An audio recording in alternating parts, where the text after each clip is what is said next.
It's been a while. This is chapter 11 of Scout. I still care about this story, and the story is going to have big events pretty soon. I'm just continuing her journal, just talking about her life. Right now, in this period of her life, she's enjoying life, establishing relationships with the people around her who have accepted her. And I'm continuing her journal now. Scout chapter 11. Where do I begin? I'll begin with this. An ache in my shoulder. It wasn't because I slept on it weird, or something like that. It was because of guess who? My dad. He threw me to the floor after I spilled my cereal all over his chair when I tripped, making my way to sit in front of the TV. My right shoulder has been giving me trouble since. I think I made it worse, though. See, after school a couple weeks ago, I played football. Pony Ben and I were on a team, as well as Street Smart Mark, as Pony likes to call him. We were up against 2-Bit, Angela, and her rat-faced brother, and this other guy with ginger hair. I can never get his name. I think it might have been Jerome, but Curly kept saying his name so fast, it sounded like his name was Job. I know Job is a name, maybe it was that. I thought he looked like Archie Andrews.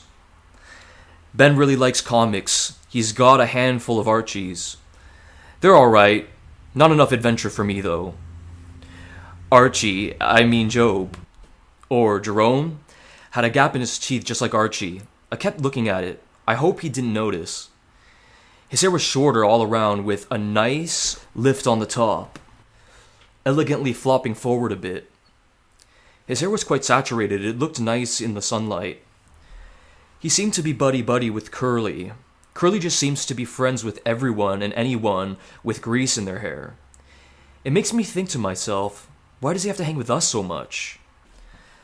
I think it's because Ponyboy's quite popular at school, despite him being more on the introvert, humble side. His story from last year saving the kids from the fire really got him some buzz at school. On second thought, maybe people just tolerate Curly. I was very excited to play football. This time, however, I was a bit nervous. Minus Angela, the boys are so much bigger than me. In high school, the boys grow so much bigger than the girls. Back in grade school, it wasn't so bad. Taking on Angela gave me enough fuel. Let's see how tough this girl really is. The game was pretty clumsy, but I noticed Curly in particular had something to prove. He was very rough with Ben, who's already a small guy, and he kept taunting him, saying things like, "Toughen up, Darky." Archie would get a laugh out of it. I'd say he's a jerk just the same as Curly. It comforted me that Ben hardly got the ball. I don't take him as a sports type. Ponyboy is way too fast for Curly to catch. I can tell it was making Curly very irritated. It was great to have Ponyboy on my team and watch him peel. I gave it to Angela pretty good a couple of times. I wish I had more opportunities to nail her, but she didn't get the ball too much. Seeing as 2-Bit is tall, he got the ball a whole lot just reaching in the air, and his stocky build makes him hard to tackle. I had my time to shine, scoring a touchdown. Ponyboy saved me, taking one for the team being tackled by Archie. Man, he's so fast. He's hard to catch. And it's hard getting caught by him. He's a natural. My team celebrated with me, even Mark, who I don't really know. He gave me a friendly punch to the arm after my touchdown. Angela, unlike her brother, she wasn't upset with me when I tackled her. She looked at me with a smirk the first tackle and said, "That's what I like to see." Angela, I don't think, cared about the game that much. All that she had her focus on was getting her hands on Pony. She would hop on his back flirtatiously, even when he didn't have the ball. Knowing Pony, I know he would want to play a serious game without any shenanigans. Curly started getting handsy with me. It was making me feel uncomfortable. Mark passed a long one. Pony and Ben went after Two-Bit so that he won't catch it. He was honestly carrying his team. I caught the ball in my arms and continued running, but Curly tackled me to the ground, losing the ball. Curly, who was on top of me, gave me a flirtatious wink. I was hurting so bad I could hardly breathe, but I got so angry I picked up the ball and chucked it at his head when he was turned around, which caused a small debacle. Pony and Mark got in the way of Curly, who wanted to get in my face. He didn't seem mad. He seemed fueled, almost like he'd been challenged to a game he's a natural at. Eventually it just turned into Curly, Mark, and Archie to share words with each other and insult each other a bit. Ben just stood at a distance and watched, and then Two-Bit went in and tried to break it up. Pony came to check up on me. He asked, "Scout, you alright?" He could see I was shooken up. My overalls had grass stains. I said I'm fine, in a tone that came out more whimpering than I wanted it to. Pony looked at my elbows and saw that they were bleeding, so Pony mentioned it to me. I didn't even notice. Pony waved his hands around in the air and said, "Okay guys, I think we're done." The others didn't seem to mind as Archie and Curly went their own ways, and Mark on his. Mark gave Curly the middle finger, and Curly shook his head with a smirk and chuckled and said something under his breath as they walked away from each other. Mark is tough to the bone. I can tell from even just his walk. So far, the only friend Pony has that is remotely close to him is Ben. Johnny may have been his only friend beforehand anywhere close to being like him. Caring, considerate, smart. And I don't mean book smart. I mean with their head screwed on straight. Ponyboy isn't dangerous. I wish I met Johnny. It's unfair what happened to him. Ben has only been in the picture recently. And I guess now Pony has me. Somehow, Pony can be friends with anyone. Maybe even a Soch. And maybe he is. So the reason why my body is banged up is for those reasons. I learned something. Playing football with the boys is not the same as playing with elementary boys. I tell you that. I'm not sure I'll be able to do it all the time if it's full contact, as tough as I am. Curly tackling me rattled me, and I need to save my strength for you-know-who, as sad as that is. I'm hoping my arm will heal for Halloween activity day. It's an evening where you come to school in costume and there's a bunch of games and stuff like beanbag tossing and targets. I'm really looking forward to it. You have to pay to get in, but Soda Pop said that he would pay for my ticket. As you know, asking for money isn't my favorite thing. I have a costume idea. Pony is dying to know, but I wouldn't tell him. Not even a clue. I figured Angela and Curly would be too cool to come, but they are coming. Just my luck. Tonight I'm going to the Halloween activity day. The Curtis brothers are picking me up. My costume was easy to put together. I already had everything I needed. A red shirt and black pants. I cut out a piece of paper in the shape of the Starfleet logo and taped it on my chest. My costume? A crewman on the Starship Enterprise. I wish I had my bag. Angela still has it. It would have looked like the strap device they carry around sometimes. I wonder what Ponyboy is coming as. Or what Ben is coming as. I know Two-Bit is coming. Is he going to be dressed? I'll write to you when I get back. I'm back. I walked past my dad on the way out of the house. I didn't acknowledge him. "Hey," he said. I got to the door. I was afraid. I didn't take his money, I thought. I didn't leave a mess behind either. I turned around. He took a good look at me. He smiled. Something foreign to my eyes. Then he asked me, "Are you going where no man has gone before?" I laughed. He was remarking my costume. He was quoting the intro to Star Trek. I responded, "I'm on an important mission. My crew is waiting for me, so now I must leave." He grinned. I turned around and headed for the Curtis brothers' truck. that was waiting for me out front.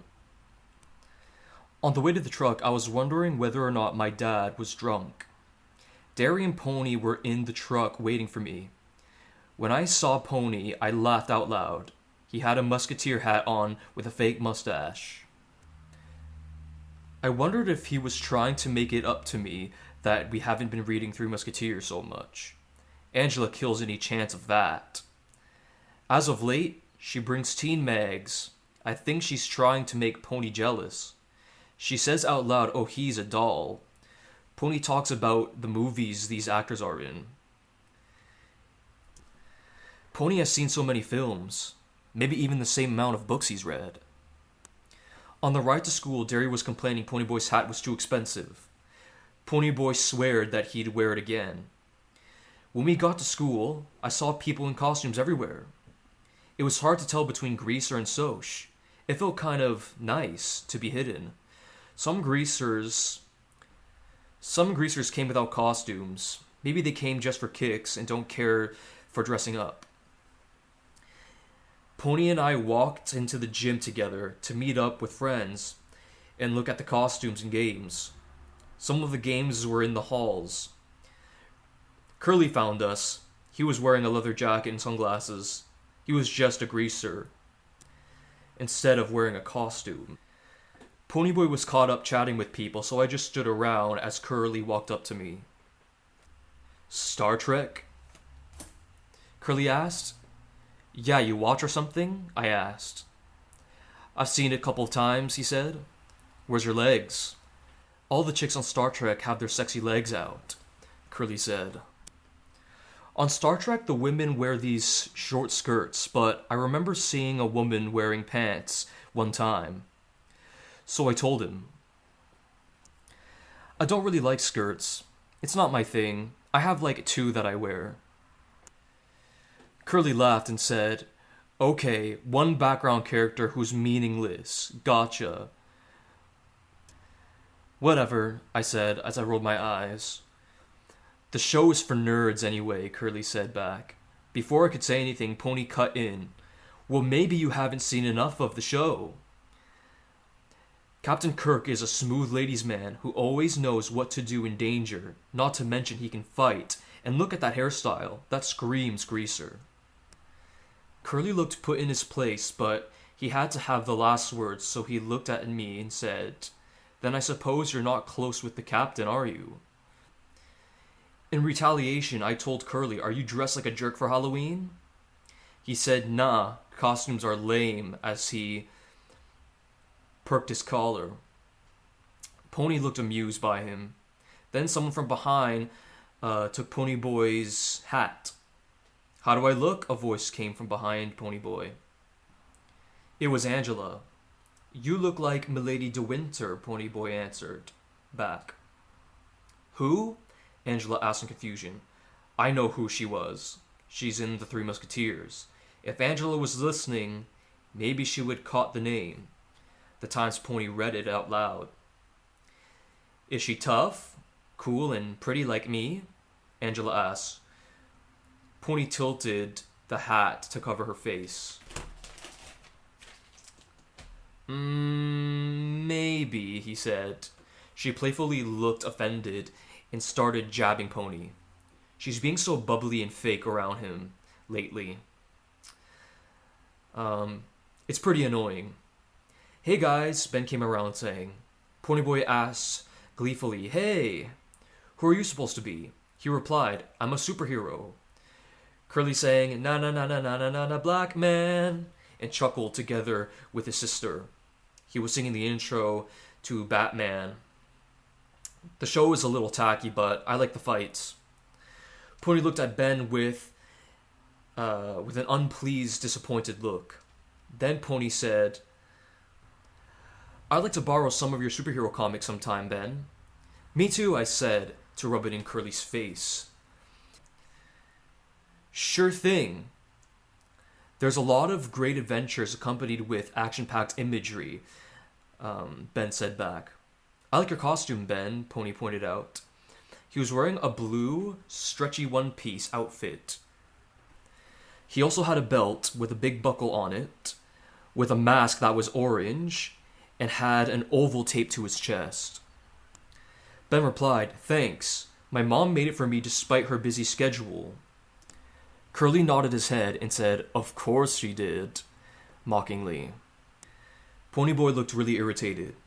Then he put his hand on Ben's shoulder and said, "That's great, Ben. You're so lucky.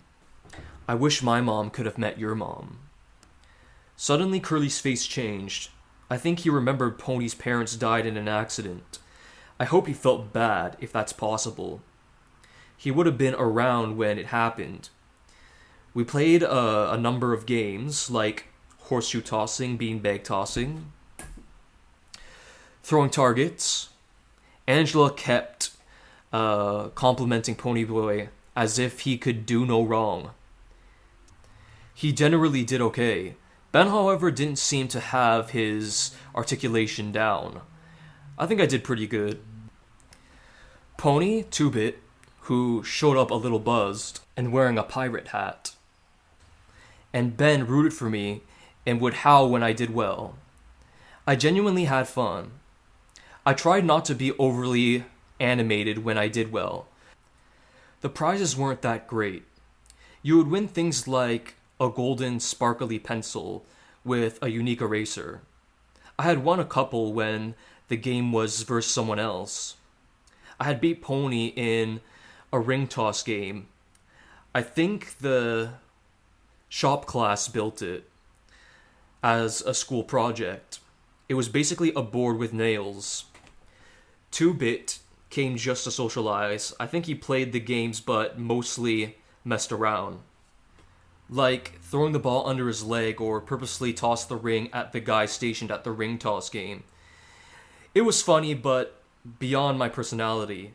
I want to win and perform well. 2-Bit didn't seem to care how well he did. If you successfully knocked a teacher into a pool of water by hitting the red target switch 3 times in a row, you could win a big stuffed octopus. Some kids would sneak up to it and punch it and run away. The teacher looked unpleased, might have gotten water in his mouth. Throughout the night, Angela would act all sweet around Ponyboy, but it was obviously fake. It's contrast to how she actually is. I'm not sure if Ponyboy knows that. Doesn't seem like he's had much of a relationship with her for a long time now. Ponyboy should find himself someone who is honest, genuine, has the same interests for that matter. Has Angela ever even cracked open a book in her life? She should shoplift a book on how to not be fake. Thankfully, Pony wasn't really reacting to it too much, so I'm not too worried. But desperate Angela would even get a little handsy with him, touching his shoulder and stuff. I've never really tried to be flirty with a guy. I wouldn't even know where to start if I'm honest. A couple of teachers complimented my costume. I guess they tune in to watch Star Trek. All in all, it was interesting to see greasers and socias, blacks and whites, all in costume. It's like none of it all existed for a night. You couldn't tell from rich, from poor, from nerd, from cool. It was refreshing to say the least. I'll remember tonight for a long time. Maybe next year Ben, Pony, and I can dress as something together. I came back home with a handful of candy. Angela came back home empty-handed, if you catch my drift. Pony didn't budge. I don't think he digs her the way that she digs him. Which, honestly, is a relief. Her and him don't equal anything good. I can say that for sure. And maybe Pony sees that. I hope nights like this will happen more and more. Rough is what I'm used to. Maybe I'll get used to something new.